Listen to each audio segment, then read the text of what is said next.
Saludos amados en el nombre del Señor. Este es su programa Caminos Inescrutables. En el día de hoy estamos nuevamente tratando el tema de la cristología y la pneumatología, es decir, la obra de Cristo y la obra del Espíritu Santo, que ya como hemos estado trabajando desde la divina concepción de nuestro Señor Jesucristo, la intervención del Espíritu Santo, y también tocamos la otra parte donde en la aparición de Jesús en el río Jordán, donde el Espíritu Santo en forma de paloma desciende sobre la vida de Jesús para su ministerio mesiánico. Más tarde ocurre la tentación donde él fue impulsado por el Espíritu Santo.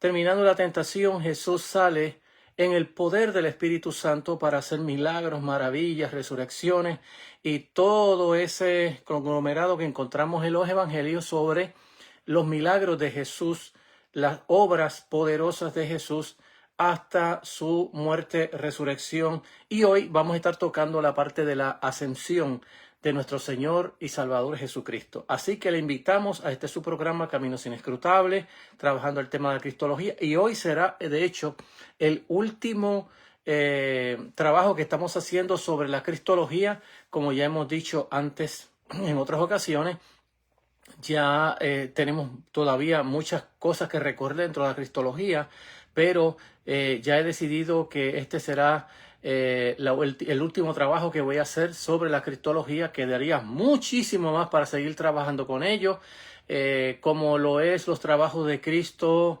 después de la ascensión al cielo, el trabajo profético de Cristo, el reinado de Cristo, el trabajo profético, el reinado de nuestro Señor y su intercesión. Así que estos otros aspectos no los estaré tocando. Sí, hoy voy a terminar con este último sobre lo que es la cristología y la pneumatología, el impacto que nos va a presentar los evangelios acerca del último evento cristológico que Jesús dejó en su humanidad, es decir, antes de ascender a los cielos. Así que bienvenidos a este su programa y vamos a estar orando para encomendar este programa en las manos del Señor, con la ayuda siempre del Espíritu Santo que nos alumbre el entendimiento, que nos ayude a entender a la persona de Jesús, porque hay un gran abismo en sentido de tiempo y espacio sobre la obra de Jesús y nuestros tiempos. Tenemos más de 2000 años de historia de diferencia, y la única manera que encontramos nosotros para saber de Jesús es estudiando exactamente los evangelios para conocer quién es Jesús. Así que este ha sido el tema que hemos llevado. Es un tema ontológico sobre la humanidad y la divinidad de Jesús, y lo hemos estado aplicando desde los primeros siglos de la era cristiana hasta nuestros tiempos modernos. Bien, voy a estar orando y luego estaré leyendo la palabra del Señor en el libro de San Lucas, capítulo 24, versos 50 y 57. Hay otro pasaje en la Sagrada Escritura, y es de hecho Lucas, el único autor de los evangelistas que va a estar tocando este evento en su propio evangelio, y él va a hacer un esfuerzo más, como mirando aquella parte de los otros evangelistas que dejaron al lado la ascensión. Lucas la va a tocar dos veces. Así que vamos a orar y encomendamos esto en la mano del Señor y comenzamos a trabajar con este programa, con este asunto sobre la ascensión y el Espíritu Santo. Padre, te damos gracias por tu amor, bondad y misericordia, y te pedimos, Señor, que impartas tu gracia sobre nosotros por medio de tu Espíritu Santo, dándonos iluminación de tu palabra, abriéndonos entendimiento para poder entenderla, dándonos hambre y sed de tu palabra para poder apreciarla, amarla, leerla y estudiarla. Señor, y glorifícate en los resultados de la misma para la gloria de tu nombre y bendición de nuestras vidas. Amén. Allí en el libro de San Lucas, capítulo 24, versículo 50 al 53, el texto sagrado nos dice de la siguiente manera: y los sacó fuera hasta Betania, y alzando sus manos los bendijo.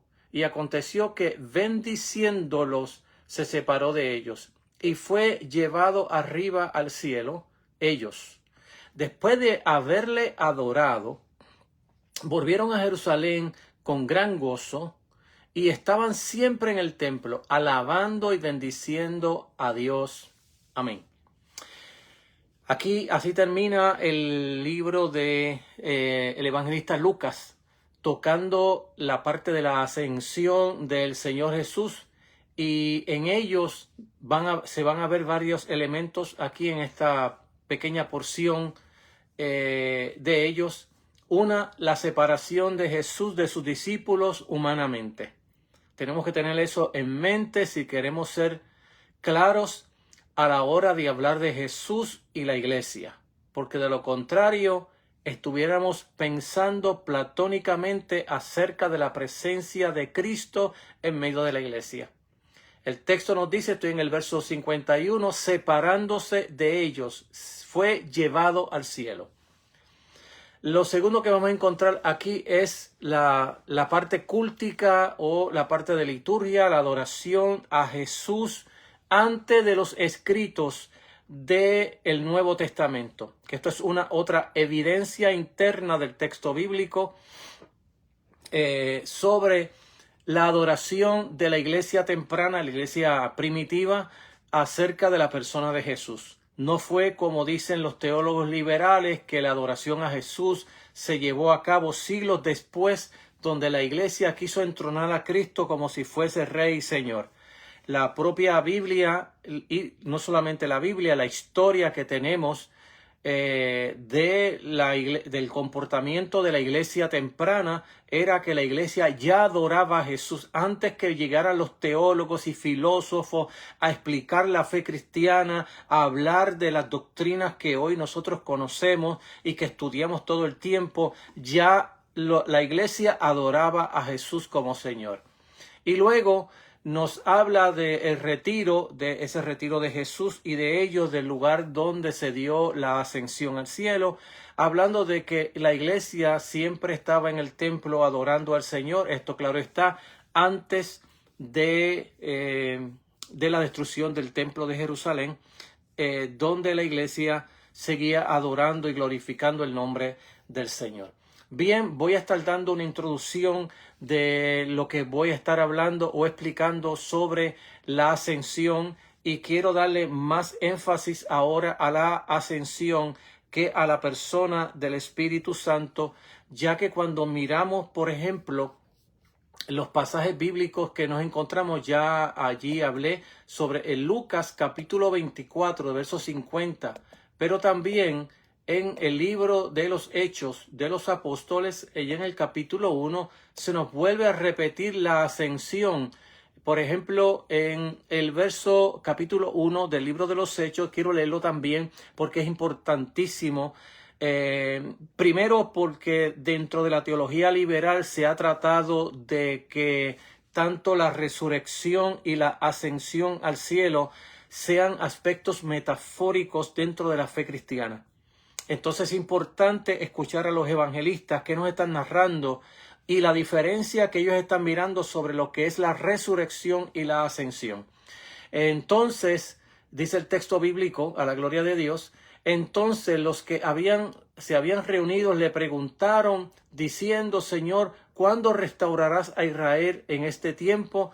Les dijo, no os toca a vosotros saber los tiempos y las sazones que el Padre puso en su sola potestad, pero recibiréis poder cuando haya venido sobre vosotros el Espíritu Santo, y seréis testigos en Jerusalén, en toda Judea, en Samaria y hasta lo último de la tierra. Y habiendo dicho estas cosas, viéndolos ellos, fue alzado y recibido y le recibió, una nube que le ocultó de sus ojos. Estando ellos con los ojos puestos en el cielo, entre tanto él se iba. He aquí que se pusieron junto a ellos dos varones con vestiduras blancas, los cuales también le dijeron, varones galileos, ¿por qué estáis mirando al cielo? Este mismo Jesús, que ha sido tomado de vosotros al cielo, así vendrá como le habéis visto ir al cielo. Cierro la cita. Con esto quiero hablar de los dos eventos cristológicos, claro está. También lo vamos a encontrar en Primera de Corintios, en el capítulo 15, donde Pablo pone a los testigos que fueron oculares de la resurrección de nuestro Señor Jesucristo y de su ascensión al cielo.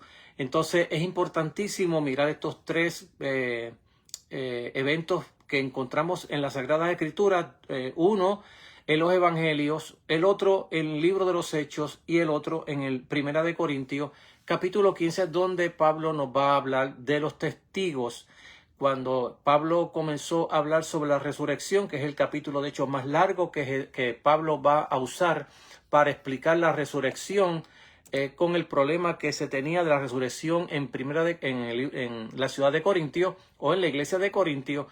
Allí Pablo va a usar exactamente a los que vieron a Jesús resucitado, es decir, los testigos que Pablo pronuncia, que todavía había muchos de ellos que estaban vivos. Era como diciendo, si no me creen a mí de lo que pasó, pueden ir a los testigos que todavía están vivos, que hay muchísimos de ellos que fueron testigos de la ascensión de Jesús al cielo. Así que en el Nuevo Testamento, la creencia que Jesús de Nazaret ha resucitado de entre los muertos está estrechamente relacionada con la creencia que Él ha sido llevado al cielo, de donde, según las palabras del Salmo 110, verso 1, nos dice que Él está sentado a la diestra del Padre. Cuando leemos ese Salmo, el Salmo dice: el Señor dijo a mi Señor, siéntate a mi diestra hasta que ponga a tus enemigos por estrado de tus pies. Ese salmo se convirtió en el salmo principal de la iglesia para decir que Jesús se fue al cielo, que Jesús se fue frente a los ojos de ellos y que Jesús fue vindicado por el Padre. Era una de las cosas que Jesús había dicho, que cuando viniera el Espíritu, Él convencería al mundo de pecado, de justicia y de juicio. Y por otro lado, Jesús había hablado de sus vindicaciones. Cuando el Hijo del Hombre sea llevado al cielo, Jesús en los Evangelios va a estar hablando acerca del evento de su vindicación, de el regreso de Él hacia donde Él había partido de Dios y que volvería hacia Dios. Y así también está basada en el capítulo 17 de el libro de San Juan, donde Jesús habla en la oración intercesoria: Padre, le dice que me glorifique como yo te he glorificado en la tierra. Allí Jesús comienza a hablar también de su regreso pronto hacia la presencia nuevamente del Padre en el cielo. Entonces, solo Lucas nos relata esta historia explícita, ¿verdad?, de este evento, aunque como si estuviera tratando de compensar aquellas omisiones de los otros evangelistas. Él nos lo narra dos veces, como ya dije, en el libro de San Lucas, capítulo 24, y en el libro de los Hechos, capítulo 1, donde él por dos ocasiones, ante las omisiones de sus colegas, él va a estar explicándolo a nosotros sobre el asunto de la ascensión al cielo. Sin embargo, podemos decir sin temor a equivocarnos que esta creencia es una presunción que se evidencia más o menos a lo largo de los primeros siglos o años del cristianismo. Lo que es más, a pesar de los esfuerzos de muchos, y cuando digo muchos me estoy refiriendo exactamente a la ilustración o a los teólogos ilustrados o a aquellos que nosotros llamamos teólogos liberales, porque han tomado la ilustración o el método científico para aplicárselo a la Biblia y entienden la resurrección y también la ascensión de Jesús al cielo como una metáfora o como un mito dentro de la fe cristiana. Entonces,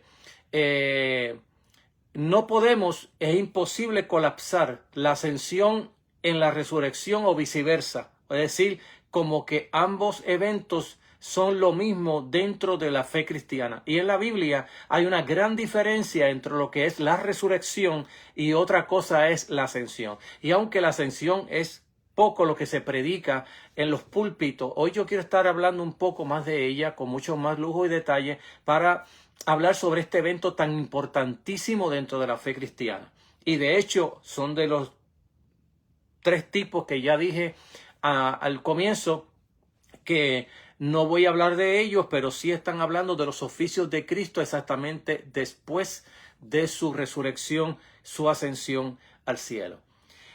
¿Qué es más? A pesar de los esfuerzos de muchos de colapsar este evento de la resurrección y la ascensión o viceversa, uno no puede salirse con la suya, sugiriendo que el hecho de decir que Jesús ha resucitado entre los muertos y que Jesús ha ascendido a los cielos son dos maneras de expresar lo mismo. Pablo, el primero de nuestros escritores, establece una clara distinción entre ambas acciones. Ya le dije en el 1 Corintios capítulo 15, donde Pablo comienza a hablar de los testigos de la resurrección, y Pablo es enfático en hablar de aquellos que presenciaron la resurrección y de aquellos que tuvieron en la ascensión, hablando de dos eventos totalmente distintos dentro de la fe cristiana. Entonces, por otro lado, a pesar de las impresiones populares que se apuntan a lo contrario, Juan los ve como dos acontecimientos separados. No me toques, que todavía no he subido al Padre. Pudiera ser sorprendente en otros aspectos, aunque no en este. La resurrección y la ascensión desempeñan papeles bastante diferentes, aunque relacionados el uno con el otro dentro del pensamiento de la iglesia primitiva. Entonces, vamos a hablar de esos aspectos de la ascensión de nuestro Señor Jesucristo. Primeramente, vuelvo a repetir que la resurrección es un evento distinto a lo que es la ascensión al cielo. Y no podemos confundir el uno al otro, porque de hecho la teología liberal trata o ha tratado de tratar de confundir los dos eventos como dos eventos metafóricos. Es decir, es como decir que Jesús se fue al cielo, pero ahora está entre sus discípulos en espíritu, en donde quiera que Él esté. Entonces, uno de los problemas que tenemos, de hecho, dentro de la fe cristiana, es exactamente que muchos cristianos dentro de las iglesias, y estoy hablando de mi propia tradición, de la que yo crecí, que piensan que la resurrección es un evento metafórico, y que piensan que Jesús, una vez resucitado, está en espíritu en la iglesia y en todos los lugares. Ya sabemos tantos cánticos que tenemos nosotros en la iglesia: Jesús está aquí, pide lo que quiera, y entre otros muchos cánticos que hablamos que Jesús se pasea dentro de la iglesia, que Él está allí. Y lo que hacemos exactamente con esos cánticos y con esas expresiones es ratificar, de hecho, una teología liberal que es contraproducente a la fe cristiana y que no cree, de hecho, en la resurrección y mucho menos en la ascensión al cielo. Y por ende, la una con la otra están ligadas. Tampoco se cree en la segunda venida de Jesucristo, porque si Jesús no resucitó, mucho menos pudo ascender al cielo, y tampoco volverá, porque nunca se fue. Entonces, esas son las realidades que encontramos nosotros dentro de la teología liberal, y como a veces nosotros, quizás en ignorancia, nos comenzamos a hablar de Jesús como un Jesús dentro de la creencia gnóstica que ocurrió casi paralela con el cristianismo. Entonces, en realidad, recientemente se ha demostrado que algún tipo de creencia en la ascensión de Jesús no es simplemente un raro agregado a la fe cristiana, como a veces se había pensado, sino que es más bien una característica básica y vital, sin la que todos los demás elementos comienzan a fallar de forma clara.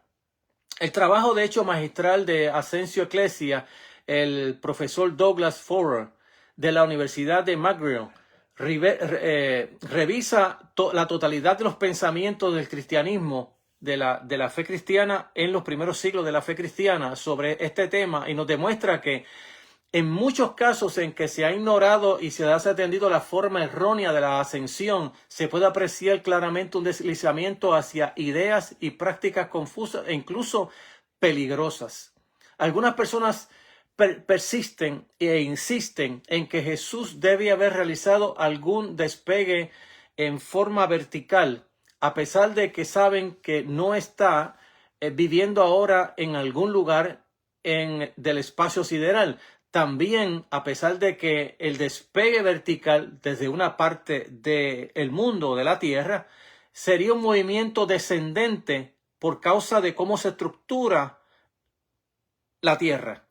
Entonces, tenemos que estar mirando exactamente esta situación. Ahora bien, uno de los asuntos que tenemos que ponernos a pensar, si Jesús, en vez de ascender al cielo, Él lo que hace es desaparecer de la presencia de los discípulos, ¿dónde se estaría buscando a Jesús? Definitivamente, en la tierra. Fue como en el caso de el arrebatamiento de Elías al cielo, donde la Biblia nos habla de que lo estuvieron buscando por los montes, por todos los lugares de Israel y nunca lo encontraron. Algo así sería si Jesús hubiera desaparecido en presencia de más de 500 hermanos que estuvieron ayer viendo la ascensión a Jesús. Ahora bien, si Jesús hace un ascenso vertical hacia el cielo, todo el mundo piensa que ¿para dónde se fue? Para el cielo. Bueno, eso es lógico de pensar por el hecho de que nuestra mente, si ve algo subir, dice que se fue para el cielo, y si bajó, decimos que se fue para la tierra. Entonces es importantísimo que no podemos colapsar la resurrección en la ascensión de nuestro Señor Jesucristo, ni viceversa, ni por el hecho de que hoy la teología liberal de la Ilustración quiere hacernos pensar que estamos mirando nosotros los elementos del cielo como lo que está arriba y lo que está abajo, como si estuviéramos engañados por el hecho de que una vez que alguien vaya para arriba desde otra parte del mundo se ve bajando por el hecho de cómo está estructurado el globo terráqueo. Entonces, por tanto, esto se correlaciona a menudo con la lectura no literal de la resurrección, el hecho de la ascensión, o mezclarla viceversamente, en otras palabras, con una negación de su naturaleza corpórea. Jesús simplemente se fue al cielo cuando murió en un sentido bastante especial que ahora hace que Él esté cerca de cada uno de nosotros por donde quiera que nosotros nos encontremos. Entonces, uno de los elementos y argumentos o argucia que usa la teología liberal es exactamente que ellos están hablando de nosotros, especialmente hablan de la resurrección como una metáfora y también de la ascensión, mezclándola la una con la otra, y por otro lado señalan de que ahora, como Jesús está en espíritu, podemos en cualquier lugar que esté comunicarnos con Él. Entonces es uno de los grandes problemas que hemos tenido dentro de la teología liberal, y cómo ellos tratan de enseñar a nosotros que la resurrección nunca se dio, y nunca tampoco se dio la ascensión, y mucho menos nunca vendrá Jesús en su segunda venida. Entonces esto es importantísimo conocerlo, de dónde salen los argumentos, las afirmaciones, los supuestos que los teólogos, cómo los teólogos interpretan el texto bíblico y cómo ellos están interpretando. Claro está, desde el racionalismo, desde la Ilustración, ninguna persona se levanta de entre los muertos. Por otro lado, ningún ser humano es un dios. Esto se va en la mitología griega, pero no en la realidad. Por lo tanto, llegan a la conclusión de que la resurrección es exactamente una metáfora, un mito dentro de la fe cristiana. De conformidad con esta visión, Jesús, por así decirlo, se desapareció sin dejar ningún recordatorio. Su presencia espiritual entre nosotros es la única identidad que Él tuviera según la teología liberal.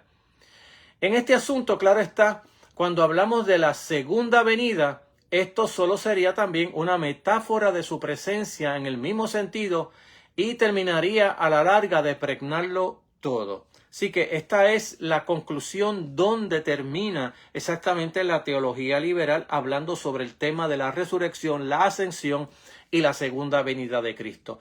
Ningún teólogo liberal va a decir que Jesús volverá. Ningún teólogo liberal va a decir que Jesús resucitó. Y cuando digo que no lo va a decir, no lo va a decir en el sentido literal de una resurrección de entre los muertos, de que el cuerpo o que la persona de Cristo tuviera un cuerpo corporalidad dentro de su relación con sus discípulos después de la resurrección. Entonces es importantísimo nosotros reconocer lo que estamos hablando en el día de hoy y de dónde vienen las fuentes para que podamos saber qué es lo que se cree acerca de la resurrección. Entonces, de lo que se trata es que la ascensión requiere que pensemos de manera diferente sobre la manera de que nosotros podemos contemplar el cosmos, cómo se estructura el cosmos en forma global, o por así decirlo, en la forma en cómo se estructura el globo terráqueo. Entonces, las dimensiones del universo, las dimensiones relacionadas con el universo, vamos a estar tocando ahora para mirar esta otra parte. Tanto el liberalismo como también el escepticismo han operado regularmente con lo que se ha denominado una visión receptáculo del espacio. Los teólogos que han tomado en serio la ascensión han insistido en que esta exige lo que muchos han denominado una visión relacional. Básicamente podríamos decir que la cosmología bíblica, es decir, la manera como se estructura el cosmos dentro de las Sagradas Escrituras, el cielo y la tierra no son dos ubicaciones diferentes dentro del mismo continuo del espacio o de la materia. Son más bien dos dimensiones de la creación buena de Dios. Más tarde estaremos tocando un poquito más acerca cómo es que se estructura la tierra y el cielo en las Escrituras. El punto sobre el cielo tiene también dos aristas. En primer lugar, el cielo se relaciona con la tierra de forma tangencial, de manera que aquel que está en el cielo puede estar presente simultáneamente en cualquier lugar de la tierra. Por consiguiente, la ascensión significa que Jesús está ahora, hoy en estos momentos, aquí y ahora, disponible, accesible, sin que la gente tenga que desplazarse a algún monte a adorar a Dios, porque si me voy al monte, en lo más alto del monte, allí Dios está más cerca de nosotros. No tenemos esa idea del Antiguo Testamento que había que ir al monte de Dios. Y hoy en día todavía dentro de la fe cristiana hay muchos cristianos que piensan que tienen que irse a ciertos lugares para sentir la presencia de Dios. Lo que no saben es que el texto bíblico es explícito. El Señor Jesús está a la disposición, disponible para toda persona que adore su nombre sin tener que desplazarse a ningún lugar para tratar de encontrarlo. Eso, claro está, la evidencia bíblica, que la vamos a tocar ahora, nos va a explicar el argumento que nosotros hoy estamos poniendo. Entonces, el cielo, por así decirlo, es como una especie de sala de control para la tierra. Es la oficina del presidente ejecutivo. Es el lugar del cual él imparte las instrucciones a su pueblo. Tal como nos dice Jesús en el Evangelio, en el capítulo 28, verso 18. Se me ha concedido plena autoridad en la tierra.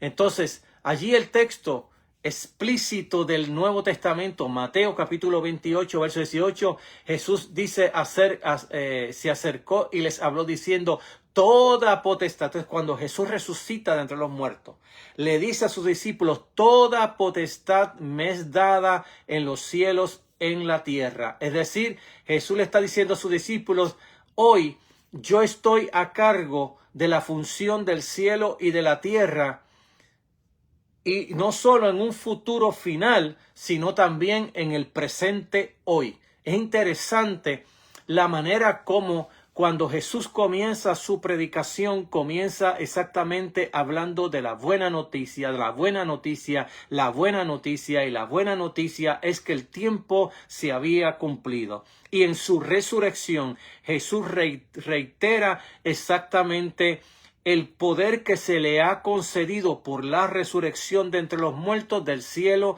y de la tierra, ante esa autoridad delegada por el Padre al Hijo de tener el control del cielo y de la tierra. Jesús le dice a sus discípulos la gran comisión: id por todo el mundo, predicad el evangelio a toda criatura. El que creyere y fuere bautizado será salvo, mas el que no creyere será condenado. Es decir, que Jesús, bajo la autoridad que se le ha concedido a él en el cielo y en la tierra, envía a sus discípulos con un mensaje claro al mundo entero, que ya Dios había puesto a su Señor a cargo del cielo y de la tierra, y que el Señor no era el César ni los emperadores romanos, sino que el Señor era Jesús de Nazaret, el cual el Padre le había entregado toda la autoridad y poder sobre el cielo y sobre la tierra, y esto exactamente se va a ver en la resurrección. No solamente se le va a dar el poder en el cielo y en la tierra como el Señor y el Rey de todo el globo terráqueo, sino que se le va a dar también el poder, la autoridad para enviar a la tercera persona, al Espíritu Santo, para que éste sea el que va a llevar la iglesia, a dirigir la iglesia, a estar con la iglesia presente en su ausencia. Recuerden los primeros versículos que leí. Le hablé de la separación de Jesús de sus discípulos. Número 2, le hablé no solamente de la separación, sino también que le hablé cómo la iglesia comenzó a adorar a Jesús antes que hubiera un teólogo sobre la tierra o un filósofo explicando las doctrinas de la fe cristiana. Es interesante verlo para que nosotros nos ubiquemos en el tiempo y en el espacio, es decir, en la cronología bíblica, en el tiempo en el cual esto se está dando. Y esto que Jesús está dando, lo está diciendo en el Mateo 28, verso 18, lo está haciendo exactamente en el momento de su resurrección. Y antes de irse al cielo, le dice a sus discípulos, todo poder me ha sido dado, toda autoridad y poder. Estoy a cargo del cielo y de la tierra. Por tanto, vayan y hagan discípulos. Es decir, por tanto, vayan a predicar que ya hay un Señor y un Rey que está a cargo a toda la humanidad. Es interesante mirar cuál es el principio exactamente de lo que es el Evangelio. Y lamentablemente se ha confundido el Evangelio y la definición que nos dan es muy vaga, ¿no? Que la palabra evangelion, evangelio, lo que significa es buena noticia. Lo único que no nos contestan o no nos explican es qué es lo que significa evangelio. Entonces, dentro de esa verdad, ya en los próximos programas que estaré dando sobre de qué se trata Jesús y de qué se trata y para qué vino, estaré explicando exactamente todo el mensaje de Jesús en todos los evangelios. Así que esto es para que ya estén tomando esas notas de lo que estaré hablando para los próximos. Así que este es el último sermón que estaré dando exactamente de quién es Jesús, y los próximos que estaré hablando sobre de qué se trata Jesús y para qué vino. Entonces es importante mirar nosotros cómo esto se está dando en la fe cristiana, de que Jesús ya está a cargo, ya en el presente, desde que Él resucitó de entre los muertos, ya está a cargo de este mundo como su Señor y como su Rey. Así, de hecho, es que la iglesia va a proclamar a Jesús como Señor. Y de hecho, todas las persecuciones que se van a dar dentro de la fe cristiana, especialmente en la era primitiva, antes de los teólogos, estoy hablando antes del primer siglo de la era cristiana, lo que le trajo problema a la iglesia exactamente fue declarar que Jesús era su Señor y que su Señor no eran ni los emperadores y mucho menos el César. Y eso fue lo que llevó a la iglesia a la persecución en sus primeros siglos de existencia. El problema de no prestar atención a la ascensión. Aquí estamos tratando de profundizar el tema de la ascensión. Pues quizás usted se pone a leer la ascensión y dice, no, que se fue. Pero no es que se fue, es que esto de irse para Jesús y para el Evangelio tiene una gran importancia. Tiene una gran verdad bíblica que tiene que ver exactamente con la esencia del Evangelio. Tanto la resurrección de entre los muertos, Pablo declara que sin la resurrección de los muertos, comamos y bebamos que mañana moriremos. Es decir, de nada vale proclamar el Evangelio si Jesús no ha resucitado entre los muertos. La otra parte de la resurrección es lo que decimos o hablamos de lo que es la ascensión. Es decir, no podemos ver la ascensión como a veces pensamos que la ascensión es estar un piso más arriba, o que la ascensión es meramente que Jesús se desapareció de entre nosotros. De hecho, cuando en la escuela ascienden a uno de grado, en ocasiones, al grado que te van a ascender está más bajo del grado de donde tú estabas primero. Es decir, recuerdo cuando yo estudiaba en Puerto Rico y nos ascendían de grado, nos llevaban a un salón que a veces estaba más bajo que el salón de donde yo salí cuando yo estaba en los grados de 5º y 6º grado. Entonces, cuando ascendí de grado, me bajaron de un salón. Así que, cuando hablamos de ascenso, no necesariamente uno tiene que pensar que uno está ahora en el penthouse del edificio, que estar promovido tiene que estar más arriba de la tierra que otras personas, porque la promoción no tiene nada que ver exactamente con estar un pie más arriba que cuando yo estaba más abajo en ese grado antes de ascender. Entonces tenemos que tener en cuenta cómo la Biblia expresa la ascensión de Jesús al cielo. Entonces tenemos también, por otro lado, que mirar qué es lo que significa cielo en la palabra del Señor, en las Sagradas Escrituras. Y qué diferencia hay entre cielo y la tierra según las Escrituras. Y no pensarlo en forma platónica como muchos griegos lo hacían, de hablar de lo de arriba y lo de abajo. Y todavía hay gente en la iglesia que habla de lo de arriba y lo de abajo en forma platónica, cuando los judíos hablaban de hablar de arriba y abajo, nunca estaban hablando en forma platónica, sino que estaban hablando de forma metafórica, de arriba y abajo. Entonces, ¿cuál es el problema de no prestar atención exactamente a este tema de la ascensión? El problema de restarle importancia o ignorar lo que es la ascensión es que la iglesia se expande para llenar el vacío. Si Jesús es más o menos idéntico a la iglesia, si en otras palabras lo que hablamos acerca de Jesús se puede reducir a hablar sobre la presencia de Jesús en su pueblo, en vez del Jesús que lo observa y lo aborda todo de cualquier otro lugar como su Señor, entonces habremos construido una gran carretera o avenida que nos lleva al peor triunfalismo.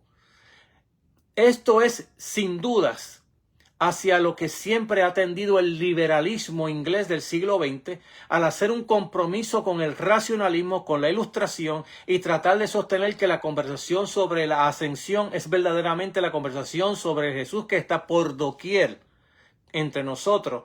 La iglesia se ha prestado a sí mismo de forma convincente con sus estructuras, jerarquías, con sus costumbres, peculiaridades, en vez de presentar a Jesús como su Señor y asimismo como servidora de su Señor en la tierra. Este es el problema cuando se ignora la resurrección o cuando se trata de metaforizar la resurrección y la ascensión como si nosotros mismos como la iglesia crearemos una teocracia en la cual le damos órdenes a los gobiernos del mundo, a decirle cómo se tienen que comportar los gobernadores del mundo, cuando la iglesia debe de presentarse siempre como la servidora de su Señor y a Jesús como Señor de la iglesia. Este es el problema que tenemos todavía en la fe cristiana, donde encontramos exactamente en la fe cristiana este tipo de el reino de Dios de una forma social, donde la iglesia ahora le va a decir a los gobernantes cómo es que tienen que gobernar, cómo es que tienen que hacer las cosas. Es una especie de teocracia, y en la Biblia, especialmente en el Nuevo Testamento, Dios no le dio ninguna autoridad a la iglesia para que ésta sea la que gobernara el mundo, o como algunos piensan, especialmente aquellos que creen que cuando el Espíritu Santo vino en el día de Pentecostés, esto es la segunda venida de Jesucristo, y como Jesús ya vino en el día de Pentecostés sobre nosotros, esta es la forma espiritual que nosotros estamos mirando la segunda venida de Cristo, pues entonces la iglesia se expande para darle directrices a los gobiernos, a decirle cómo ellos tienen que gobernar, y la iglesia se ve a sí misma como señora, cuando la iglesia no es otra cosa que la servidora de su Señor, y que su Señor se llama Jesús de Nazaret, el que resucitó y el que dijo: todo poder me ha sido dado en el cielo y en la tierra. Vamos a hablar ahora sobre el Espíritu y la ascensión.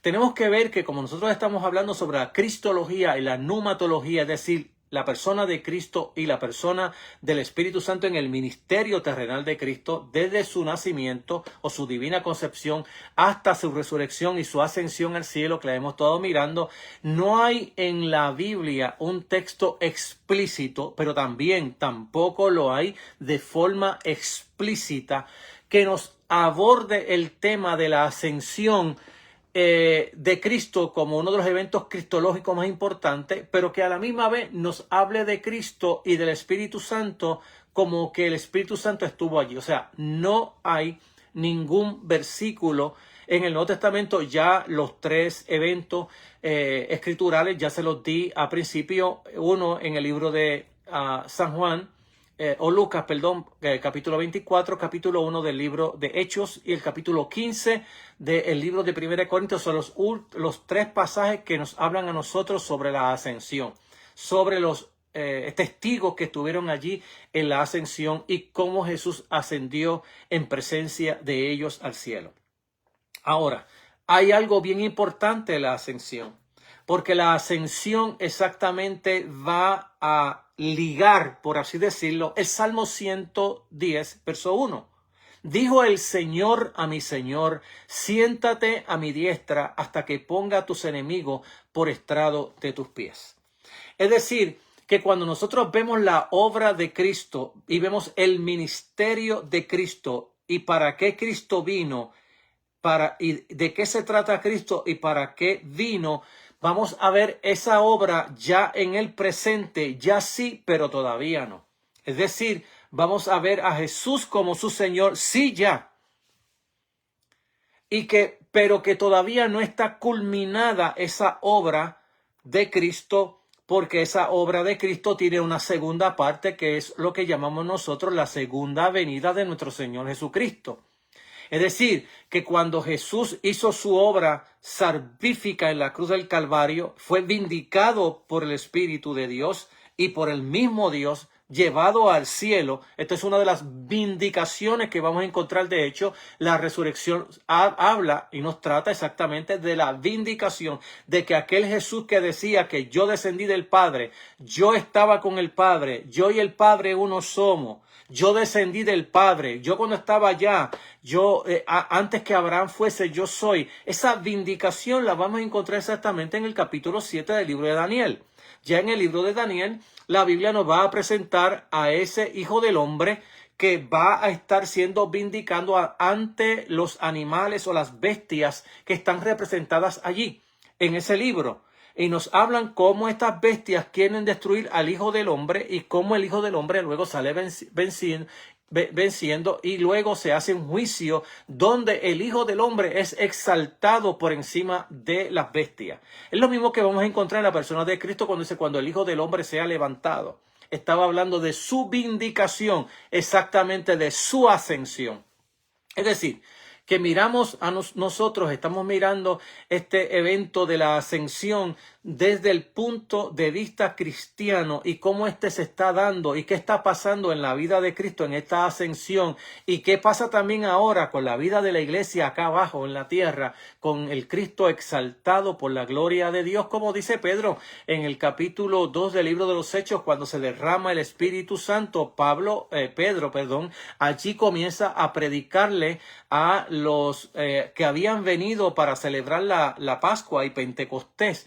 Y él le dice: mire, esto no es tan borracho como ustedes piensan, esto es lo dicho por el profeta. Y comienza a ubicar al Espíritu Santo dentro del escatón, es decir, dentro de la escatología bíblica. Es el Espíritu espíritu escatológico que llegó en el momento escatológico que había profetizado el profeta Joel, que había dicho que en los postreros tiempos derramaría de su espíritu sobre toda carne y que profetizarán vuestros hijos, vuestros jóvenes verán visiones y aún sobre los siervos y las siervas, es decir, sobre las esclavas y los esclavos, derramaría el Señor su Espíritu Santo. Esto es parte del evento subsiguiente a lo que llamamos nosotros la ascensión de Jesús al cielo. Entonces, únicamente cuando entendemos la verdad de la ascensión y de aquel que está verdaderamente presente entre nosotros mediante el Espíritu, es también nuestro Señor que está extrañamente ausente y que es extrañamente otro, que es extrañamente diferente a nosotros y que está de hecho por encima de nosotros, aquel que le dice a María Magdalena, no te aferres a mí. Solo entonces se nos habrá rescatado del triunfalismo hueco por un lado y de la desesperación vacía por el otro.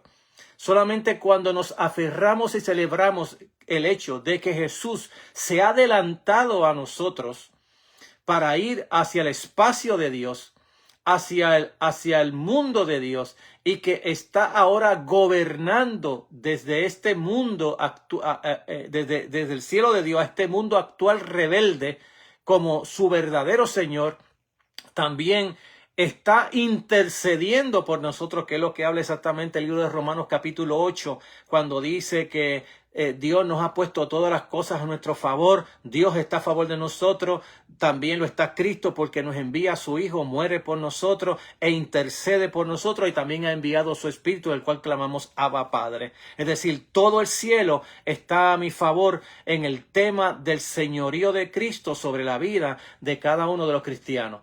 Entonces, y también, que como ya dije, que está intercediendo por nosotros detrás del Padre, y por otra parte, cuando verdaderamente castemos y celebremos que la ascensión nos habla acerca del trabajo humano de Jesús continuo en el presente, en el cielo, solo entonces habremos sido rescatados de una visión equivocada de la historia del mundo y estaremos equipados para la tarea de justicia en el presente. Es decir, Jesús se fue al cielo y no solamente se fue a sentar allí como se sienta un rey a dar dictamen, sino que también está intercediendo por nosotros. No solamente el Espíritu Santo intercede por nosotros con gemidos indecibles, sino que Jesús mismo, como su Señor, como Señor de la iglesia, intercede también por ella. Es decir, el cielo se inclina hacia nosotros, condesciende en nuestras dificultades, enfermedades, luchas de la vida, opresiones, abusos de los hombres. Aquí está el Señor intercediendo por nosotros y el Espíritu Santo en nosotros también intercediendo por nosotros. Entonces, la identidad de Jesús como distinto de la propia Trinidad. Uno de los asuntos más importantes dentro de la ascensión, la resurrección y la ascensión, es mirar nuevamente al tema de la Trinidad, pero a la misma vez identificado con Cristo. Cristo diferente a la Trinidad, pero identificado con la Trinidad. Y cuando digo diferente a la Trinidad, quiero ser explícito para que nadie vaya a decir que estoy hablando de alguna herejía. Cuando estoy hablando de Cristo distinto a la Trinidad, es que en la encarnación Dios se hizo carne o añadió a la divinidad humanidad, y añadir a la divinidad humanidad se hizo otro dentro de la naturaleza de lo que encontramos de la Trinidad. Y cuando hablo de la naturaleza es que las tres divinas personas antes de la encarnación eran espíritu. El Padre es espíritu y los que le adoran en espíritu y en verdad son los que el Padre busca que le adoren. El Espíritu Santo es espíritu y Jesús también, antes de la encarnación, también era de la misma naturaleza de la Trinidad. Ahora distinto a ella, pero correlacionado o identificado, mejor dicho, con el propio Padre.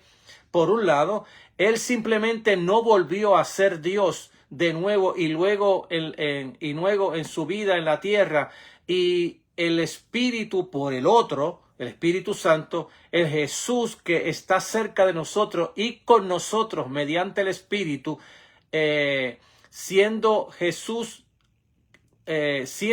Jesús que otro a nosotros. Por consiguiente, la ascensión habla del Jesús que sigue siendo verdaderamente humano, por un lado, que es en un sentido importante está ausente de nosotros, mientras en otro sentido igualmente importante, Él está presente de una nueva manera entre nosotros.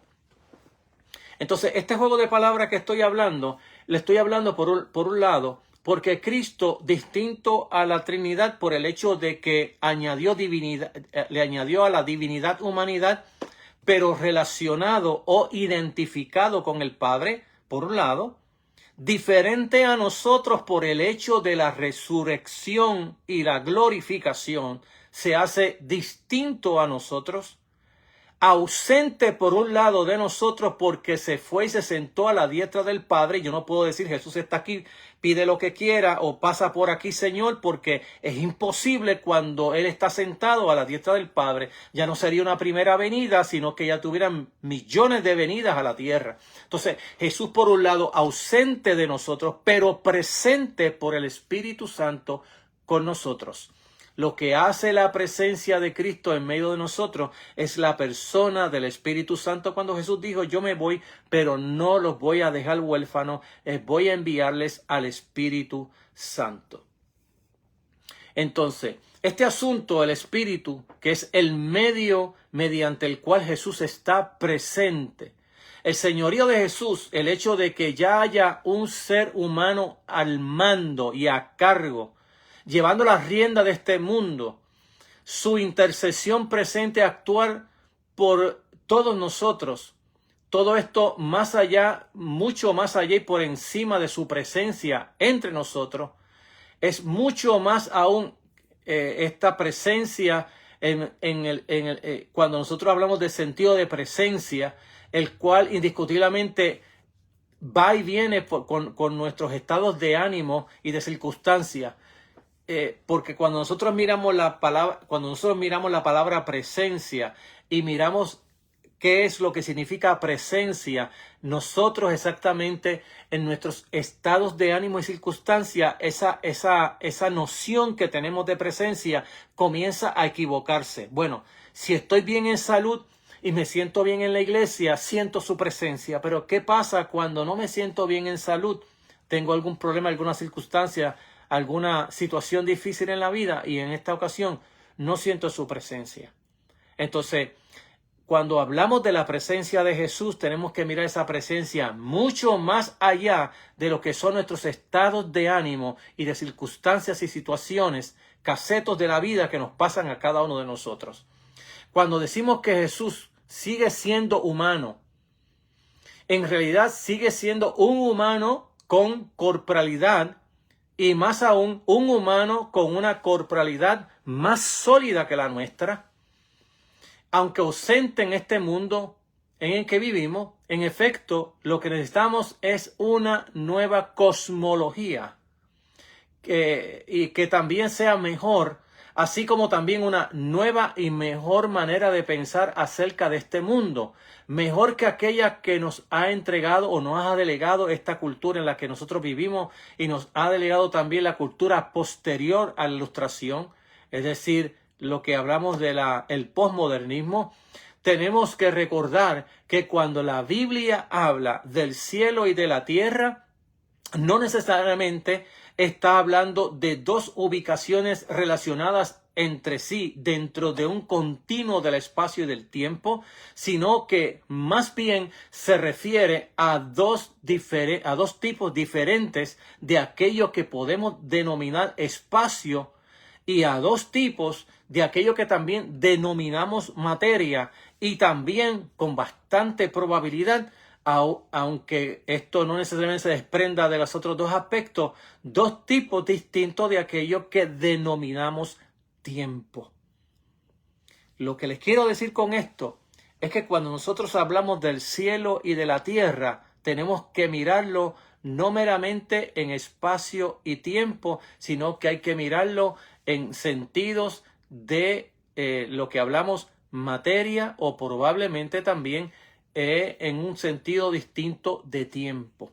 Es decir, que cuando nosotros hablamos que Jesús está a cargo de nosotros, por un lado, no tenemos que movernos de donde estamos para acercarnos a Él. Tampoco Él se tiene que mover de la silla donde está al lado de su Padre para acercarse a nosotros, porque Él está a cargo de este mundo, no importa en el lugar en que nosotros nos encontremos y en el lugar donde Cristo está sentado. Que su presencia entre nosotros es la operación mediante el Espíritu Santo que hace que Jesús hoy, el ausente, se haga presente en nosotros por medio del Espíritu. Y si uno es católico o uno es reformado, uno diría, y por los sacramentos, y otros dirían, y también por su palabra, se hace presente en medio nuestro. Con esto te invito a reflexionar sobre el tema de la ascensión al cielo. Que la ascensión al cielo, aunque no encontramos ningún texto pneumático, es decir, sobre el Espíritu Santo que hable que o el Espíritu alzó a Jesús o que hubo algo del Espíritu Santo en la ascensión, la realidad es que la ascensión habla de aquel que está a cargo del mundo como su Señor, como su Dios y como su Salvador. Y por otro lado está ausente de nosotros por haberse ido al cielo de Dios a sentarse al lado del Padre, pero también está presente en nosotros por medio del Espíritu, y que esto hace que la iglesia, aunque pierda el sentido de presencia, nunca debe de dejar creer que Jesús está muy cerca de nosotros por medio del Espíritu que nos ha dado a cada uno de sus seguidores. Amados, hasta aquí quiero terminar con este asunto de lo que hemos estado hablando, los asuntos cristológicos y neumatológicos en la vida de Jesús. Y pronto, ya la próxima semana, estaré hablando sobre de qué se trata Jesús y de qué vino. Ese es el nuevo tema que tengo y es un nuevo tema que probablemente durará un año o más de un año para estar hablando sobre de qué se trata Jesús y de qué vino. Y ahí estaremos hablando sobre todo el Nuevo Testamento, especialmente sobre todos los 3 evangelios sinópticos, de los cuales estaremos hablando de ellos, hablando de la vida de Jesús, a qué Jesús vino, de qué se trata Jesús, y estaremos explicando sus parábolas, estaremos explicando el Sermón del Monte, estaremos explicando tantas cosas que estaré ya la semana que viene dando un resumen. Es lo primero que voy a hacer, darle un resumen de todo aquello que aborda de qué se trata Jesús y para qué vino. Y de hecho terminaremos también con ese tema dentro de la escatología bíblica, porque ese tema abarca no solamente la primera venida de Jesús, sino que también abarca su segunda venida. Así que, amados, te he llevado este mensaje de forma contextual y contemporánea y esperamos que esta enseñanza de la palabra siga bendiciendo tu vida y que invita a otro a escuchar el tema de qué se trata Jesús y para qué vino. Es un tema que no está dentro del currículo de las universidades en Puerto Rico y aquí en el estado de Florida tampoco, y que queremos darlo por eso mismo, porque no es parte del currículo de las universidades, aunque debiera ser primordialmente un tema importantísimo dentro de la fe cristiana, pero lamentablemente con los problemas que ya he hablado sobre las universidades, estos temas no están dentro del currículo y lamentablemente dentro de los grados que se dan posgraduado, tanto bachillerato como maestría, tampoco se dan, lamentablemente. Y nosotros los pastores, los maestros de la palabra del Señor, estamos cojos en lo que es la esencia misma del Evangelio, porque el tema que estaré trayendo es como el folder donde van todas las demás doctrinas de la fe cristiana, y de eso traeré evidencia bíblica. Estaré caminando no solamente los sinópticos, es decir, los 3 evangelios sinópticos, sino que estaré dando una vuelta por todo el Antiguo Testamento y también por todo el Nuevo Testamento, mirando las doctrinas de Cristo, las doctrinas paulinas de Pablo, que ya Cristo las había hablado radicalmente. Pablo las va a explicar más explícitamente. Así que le invitamos, vamos a orar y nos veremos el próximo lunes, si así el Señor lo permite. Padre, gracias te damos por tu amor, bondad y misericordia, y te pedimos que esta palabra siga inundando los corazones, llenando las vidas de tu presencia, y que podamos reconocer qué es la resurrección de Jesús y qué es su ascensión al cielo. Bendice a tu pueblo y trae salvación, trae salud a todos por Jesucristo nuestro Señor, y bendita esperanza te lo pedimos. Amén. Dios te bendiga, amado, y será hasta el próximo lunes, si así el Señor se lo permite, en este su programa Caminos Inescrutables.